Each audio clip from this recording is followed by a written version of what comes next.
Hi అండి, welcome back to Saili love vlog. First time నా channel చూస్తున్నట్టయితే ప్లీజ్ సబ్స్క్రైబ్ చేసుకోవడం మాత్రం మర్చిపోకండి. పక్కనే ఉన్న గంట సింబల్ పై నొక్కండి, ఆల్ అని వస్తుంది. మళ్ళీ క్లిక్ చేయండి. మీకు నేను పెట్టే వీడియో వెంటనే మీకు నోటిఫికేషన్ అయితే వస్తుందండి.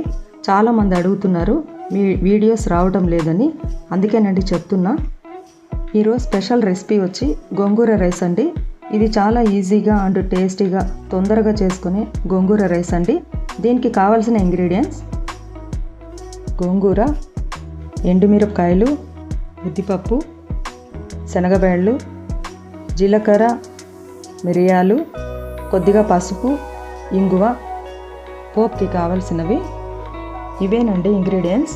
ఎప్పుడూ ఒకే విధంగా కాకుండా ఇలా గోంగూరని అప్పుడప్పుడు ఇలా చేసుకుంటే చాలా బాగుంటుంది. ఈ గోంగూర మనకు మంచి ఐరన్ కంటెంట్ ఉండే ఆకండి. ఈ గోంగూర వీక్కి 2 times ఖచ్చితంగా తినాలి. ముందుగా ప్యాన్ పెట్టి అందులో 1 tablespoon ఆయిల్ వేసుకొని నేను చూపించిన ఇంగ్రీడియంట్స్ని ఒక్కొక్కటిగా వేసి దూరగా వేయించుకొని పక్కన పెట్టుకోవాలి. ఎప్పుడు గోంగూర పప్పు, గోంగూర చట్నీ అలా కాకుండా ఇలా రైస్ రూపంలో కూడా అప్పుడప్పుడు యూస్ చేసుకోవచ్చు. ఈ రైస్ ట్రావెలింగ్కి కూడా చాలా బాగుంటుందండి. ఎక్కువ లెమన్ రైస్, చింతపండు రైస్నే తీసుకెళ్తాం కదా, అలా కాకుండా ఇలా కూడా చేసుకొని తీసుకెళ్ళొచ్చండి. ఈ గోంగూరలో రిచ్ ఫైబర్ ఉంటుంది. Vitamin A and C, calcium and antioxidant ఉంటాయండి. ఇది బాగా డైజెషన్ కూడా అవుతుంది. మన బోన్స్కి కూడా చాలా హెల్దీ అండి. ఈ గోంగూర వల్ల హెయిర్ అండ్ స్కిన్ టోన్ కూడా చాలా బాగా వస్తుందండి. సో కంపల్సరీ వీక్కి 2 times అన్నా యూస్ చేయండి. ఇప్పుడు మనం ఫ్రై చేసుకున్నవన్నీ మిక్సీ జార్లో వేసుకొని అలాగే 1 స్పూన్ సాల్ట్ వేసి పౌడర్ చేసుకోవాలి. ఇంకా ఈ గోంగూర రైస్ అయితే లంచ్ బాక్స్ కూడా చాలా బాగుంటుంది. పిల్లలు ఎక్కువ గోంగూర ఇష్టపడరు కదండి. ఇలా చేసి చూడండి, తినని వాళ్ళు కూడా తింటారు.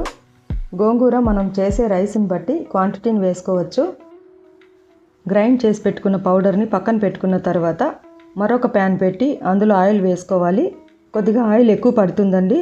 పోపుకు కావలసినవన్నీ వేసుకొని చిటపటలాడిన తర్వాత అందులో ఎండుమిర్చి, ఇంగువ వేసుకొని పచ్చివాసన పోయాక కొద్దిగా పసుపు వేసుకొని వేయించుకోవాలి.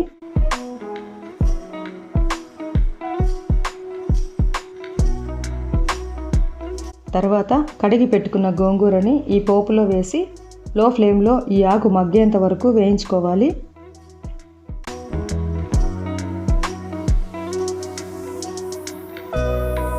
సరిపడా సాల్ట్ వేసుకొని బాగా వేయించి ఇప్పుడు మనం గ్రైండ్ చేసి పెట్టుకున్న పౌడర్ని ఇందులో వేసి లో ఫ్లేమ్లో 1 నిమిషం పాటు వేయించుకోవాలండి.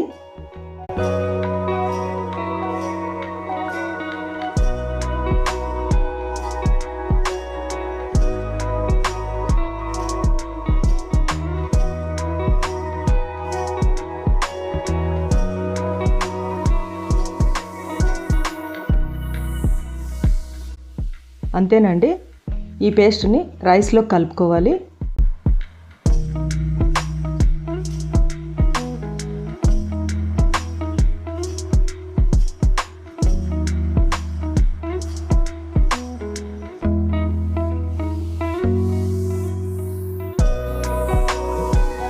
గోంగూర రైస్ అయితే రెడీ అయిపోయిందండి. అందరూ ఒకసారి ట్రై చేయండి, చాలా బాగుంటుంది. ఈ వీడియో నచ్చితే లైక్ చేసి సబ్స్క్రైబ్ చేసుకోండి. నెక్స్ట్ వ్లాగ్లో కలుద్దాం. థ్యాంక్స్ ఫర్ వాచింగ్ అండి.